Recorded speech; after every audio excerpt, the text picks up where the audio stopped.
I used to think delivery work was just familiar streets, identical doors, and polite social greetings. My name is Alex Chun. I'm 28 years old and have been working for Metro Express Delivery Company for 3 years. Every day, I deliver about 40 to 50 packages throughout New York City. My life was quite monotonous. Wake up at 6 a.m., drink black coffee without sugar, check the delivery list, and start the journey. Most customers just receive their packages, nod their thanks, and close the door. That was all, until I met him. Penthouse apartment number 2501 at Riverside Towers always had special packages. Not because of their size or weight, but because of the recipient. Ethan Morrison, 30 years old, a freelance architect who works from home. The first time I met him, I couldn't say a word. It was a drizzly Tuesday morning. I was hurrying in a wet raincoat when I rang the bell for apartment 2501. The door opened, and I was so surprised I almost dropped the package. Ethan stood there in gray gym clothes, his brown hair slightly damp with sweat. Clearly he had just finished working out. His sky-blue eyes looked at me curiously, a gentle smile appearing on his lips. "Delivery from Mr. Ethan Morrison," I stammered, trying not to look at his muscular arms. "Thank you." His voice was deep and warm, with a hint of a Southern American accent. "It's raining hard out there. Be careful." He received the package, our fingers touching for a second.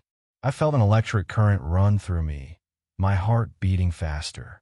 I'll be careful. Have a good day, sir," I said, then turned and left, my face burning hot. From then on, I always had packages for Ethan. Sometimes they were architectural equipment, sometimes books, but most often gym equipment. Each time I made a delivery, he wore workout clothes, as if he had just finished exercising or was about to start. "Do you work out a lot?" On the 5th meeting, I couldn't help but ask. Ethan smiled, his eyes sparkling. "I have a private gym in my apartment. Being an architect means sitting a lot. I need to exercise to stay healthy." "That's great." I nodded, not knowing what else to say. "Alex, right?" He looked at my name tag. "Thank you for always delivering on time." The fact that he remembered my name made my heart dance. From then on, each meeting included short conversations. He asked about my work, and I asked about his architectural projects.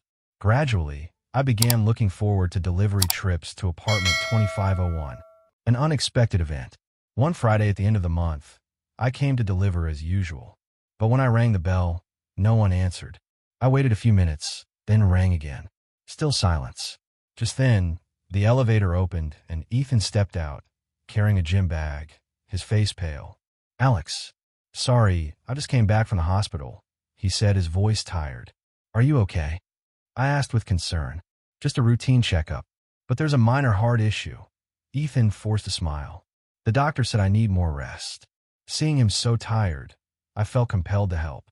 "Do you need my help with anything? I can buy food or medicine." Ethan looked at me with surprised and moved eyes. "You're so kind, but I'm fine. I just need rest.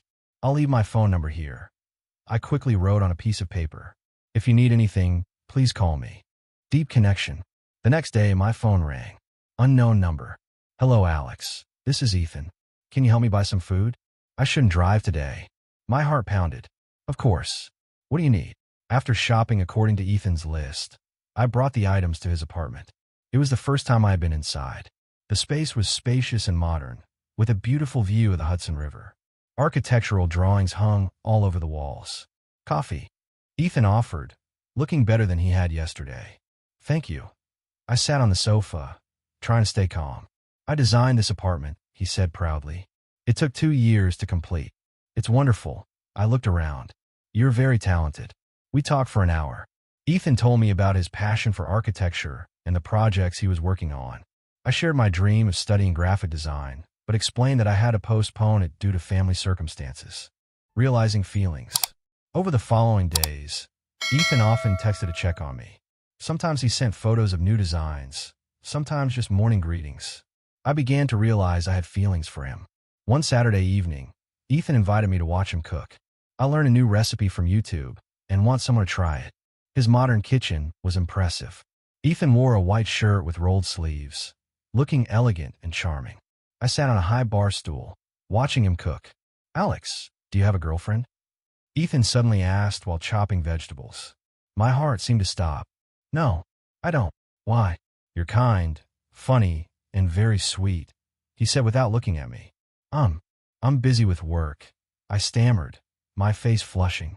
Ethan turned around, his blue eyes looking straight into mine. Or maybe you haven't met the right person? The air in the kitchen seemed to freeze. I could feel the tension, the unexpressed emotions. The defining moment.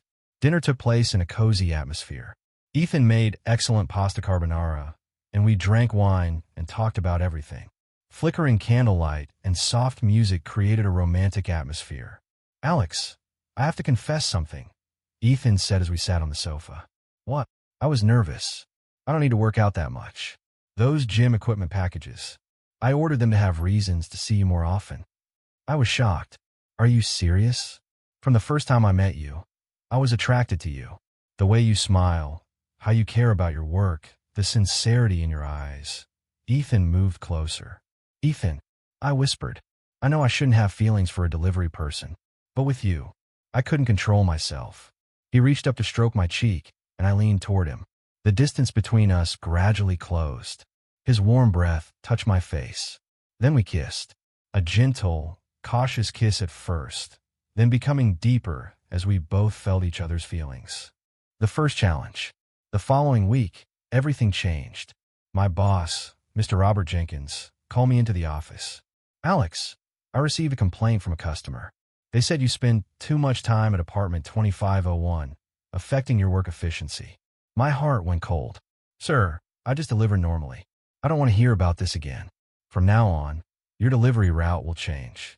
Mike will handle the Riverside Towers area. But sir, no buts. The decision has been made. I left the office in a terrible mood. How could I see Ethan now? I texted him, explaining the situation. Meet me at Central Park at 6 p.m. Ethan replied immediately. Overcoming difficulties. Ethan was waiting for me on a stone bench by the pond. He wore a navy jacket and looked worried. Alex, I'm sorry about this, he said as I sat down beside him. It's not your fault. I shook my head. We were too careless. I don't want to give up. Ethan took my hand. You mean too much to me now. You do too, I confessed. But what now? Ethan was silent for a moment, then said, I have an idea. You once said you want to study graphic design. Why not try freelancing? I can introduce you to some clients. But I have no experience. You have talent. I've seen the sketches you draw in your spare time. Ethan smiled encouragingly. Believe in yourself. That night, we planned for the future. Ethan promised to support me in learning and finding opportunities. I decided to spend my evenings learning online design. New happiness. 6 months later, my life had completely changed. I still do deliveries during the day, but I freelance graphic design in the evenings. Thanks to Ethan's help, I had several small projects and was building a portfolio. Our relationship also developed beautifully. Ethan was patient, supporting me in every decision. We regularly went on dates, cooked together, and shared our future dreams. Alex, I want to tell you something. One weekend evening, Ethan said as we sat on a balcony watching the sunset. What? I rested my head on his shoulder. I love you, he said sincerely. Not just like, I truly love you. My heart overflowed with happiness. I love you too. We kissed under the sunset, with a view of all of New York City. It was a perfect moment, marking the beginning of true love. From an ordinary delivery person, I found not only love but also the motivation to pursue my dreams. Ethan proved that sometimes the best things in life come from the most unexpected encounters. And that's how sometimes the most beautiful chapters of our lives begin with the most ordinary moments. Love can find us when we least expect it, and it has the power to transform not just our hearts, but our entire future. If this story touched your heart, please give it a thumbs up. It really helps us create more content like this. And if you're new here, consider subscribing and hitting that notification bell so you never miss our latest stories. We'd also love to hear from you in the comments below. Have you ever had an unexpected encounter that changed your life? Share your story with our community. Thank you so much for spending your time with us today. Until next time, keep believing in the magic of unexpected moments. See you in the next story.